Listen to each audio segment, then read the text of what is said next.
Hello and welcome to the channel, my friends. It's Thunderbob here, and tonight we are going to talk about a franchise that is very close to my heart. Resident Evil. This is a series that has basically been there from my earliest gaming days. A series that has grown with me over the years, reinventing itself with each new release and with each new generation. Of all of the game series I have enjoyed over the decades, Resident Evil has the most impressive release cadence, while also maintaining a very high level of quality, with just a few missteps over the years. I've been playing these games at release for nearly 30 years now, but I've come to realize that while I've replayed a few of the games many times, like Resident Evil 4, there are a few that I've not played since that original release date many years ago, and there are at least two mainline games that I never actually completed. So my plan is to replay every mainline release in the series, including all of the numbered titles and the remakes. And I'm going to throw in Code Veronica and Revelations 1 and 2, even though it's debatable if those are mainline games. I'm going to play through the games in release order, and then put together a review and retrospective for each game individually. I intend to contrast my memories and feelings playing these games originally, years and decades ago, against how the games hold up today. I'm going to play through these games on the PC where available, and for the older titles with graphical mods to try to play these in the best possible light today.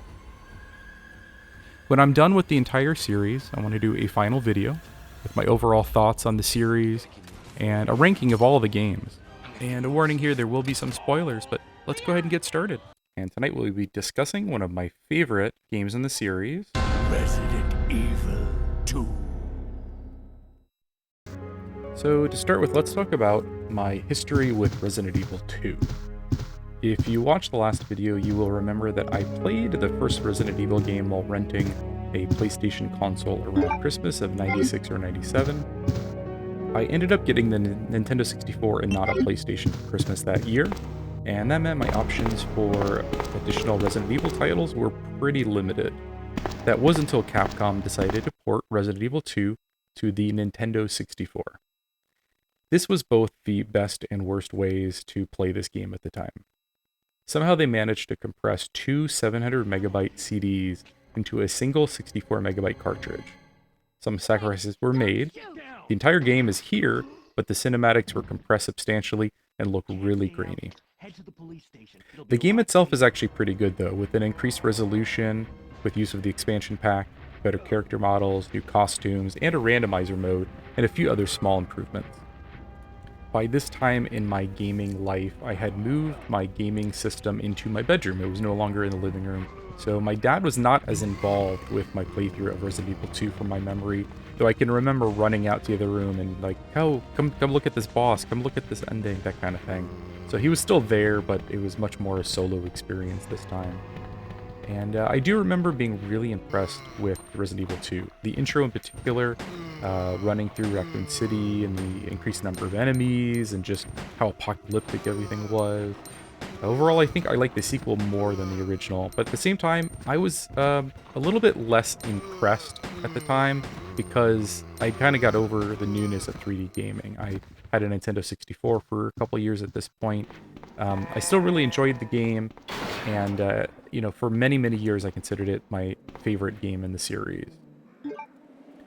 Now, let's jump ahead and let's talk about how this game stacks up today after replaying it.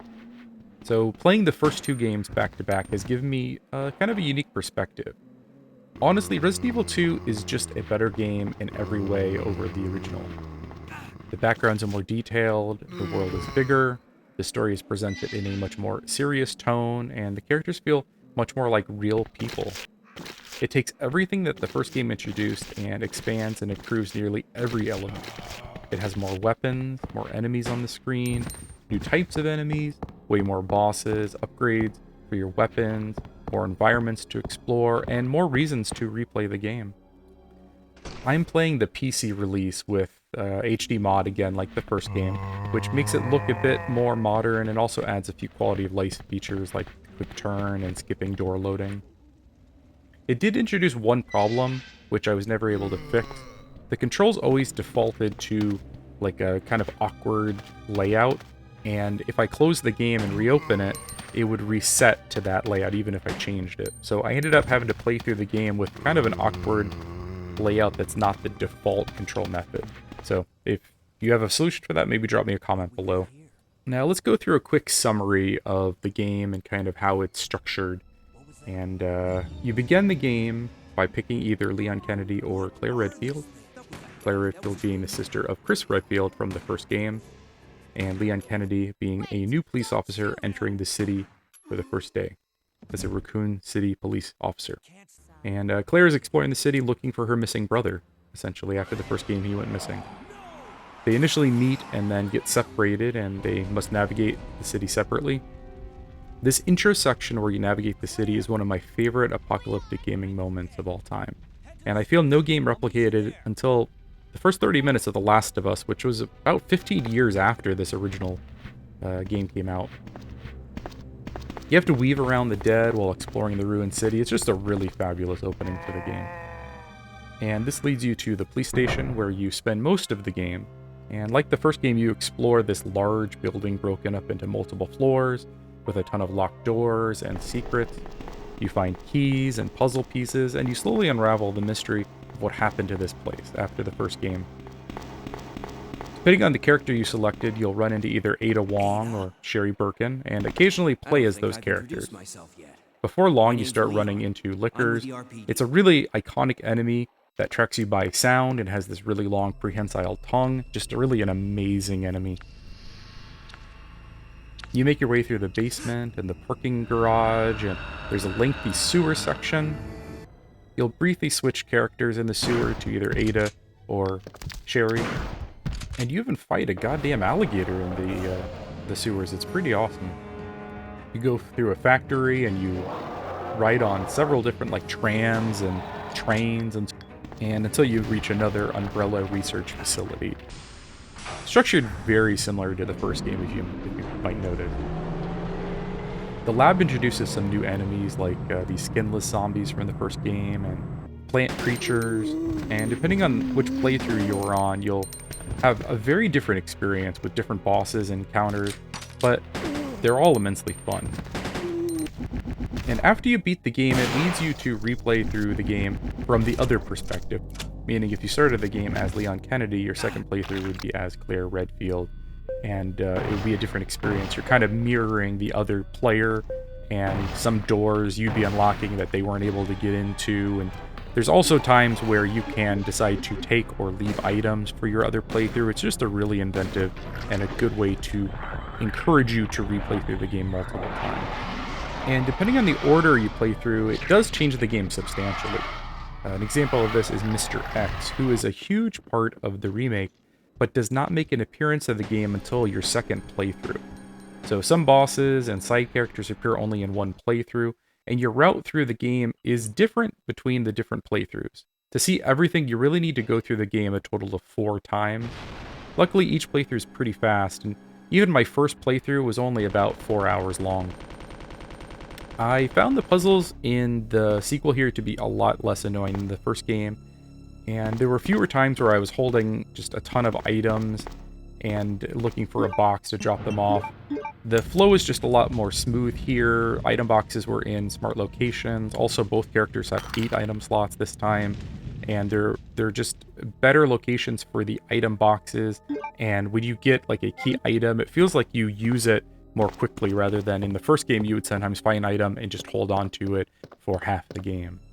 I will note that there is a lot more action in this game over the original. It's not quite to the level of later games. You know, Resident Evil 4 I think is the one that really kicked off the action of the series, and then 5 and 6 obviously kind of went too far into the action side of things before it kind of got pulled back in the remakes and in the sequels after that. But this is like, you can kind of see the first kind of inkling of that action element. There's a lot more ammunition and a lot more tools to beat the enemies. There's a lot more enemies on the screen at one time. And in a lot of cases, they encourage you, like there are rooms that you have to clear basically before you can proceed, unless you're just really good at avoiding zombies. So you'll enter a room and there's like 6 zombies coming at you, and you really just have to kill them. Whereas the first game, you could almost avoid all of the zombies.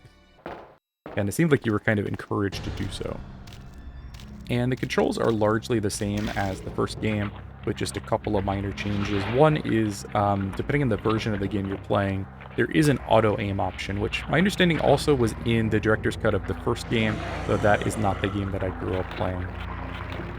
And overall, the game is just more detailed. It has larger environments than the original. And with the HD mod, it looks really good. I think the backgrounds here really, the HD and the up-resing effect just really makes it pop and look great. It doesn't compare, obviously, to the remake that is 20-something years in the future. But I think this game, for what it is, still looks really nice today. And I need to make note, the audio and sound design are spectacular here. I can close my eyes and identify almost every room just by the background sounds. The whirl of a fan, the moaning of the zombies, the tinkle of glass as you step on it. And this game probably has the best safe room music in the entire series, in my opinion, and it just sets such a mood. The story overall is presented in a much more coherent fashion, and it's a lot deeper. The voice acting is much improved from the first game, and it comes across as real people having a conversation, rather than the stilted, cheesy dialogue from the original game. Now, there's still some cheese here in the story and dialogue, but it's dialed way back from the original, for better or worse. Some people really dig that cheesiness. I'll only slow you down. So, to sum up my thoughts, Resident Evil 2 is probably my favorite of the classic Resident Evil games. It takes everything that the original introduced and refines and expands upon it. It sands off some of the rough edges, but keeps it scary and tense. It did not reinvent the series like some of the later titles, but it did polish the game and perfect that classic formula. It gave me more reason to replay the game and made each playthrough feel unique. I really love the location, the story, and the atmosphere of the game. Should you play this game today? I think the answer is yes, and I think unlike the first game, Resident Evil 2 is worth playing today over the remake or in addition to the remake, because the remake changed enough. It changed the style, it went to third person, it doesn't have the fixed cameras. It is a very different game. So, unlike Resident Evil 1 and the Resident Evil 1 remake, which were very close in tone and in the way it played and in the story and everything, Resident Evil 2 and its remake are pretty different. They're both great, I love them both, and I think it's worth playing both of them, to be honest. And this is still probably in my top 3 Resident Evil games to this day. This is a really fun game. I had to enjoy playing this again. And I'll end it there. If you like what I'm doing, like, subscribe, drop me a comment, and keep an eye out. I'll have another review up in probably a week or so.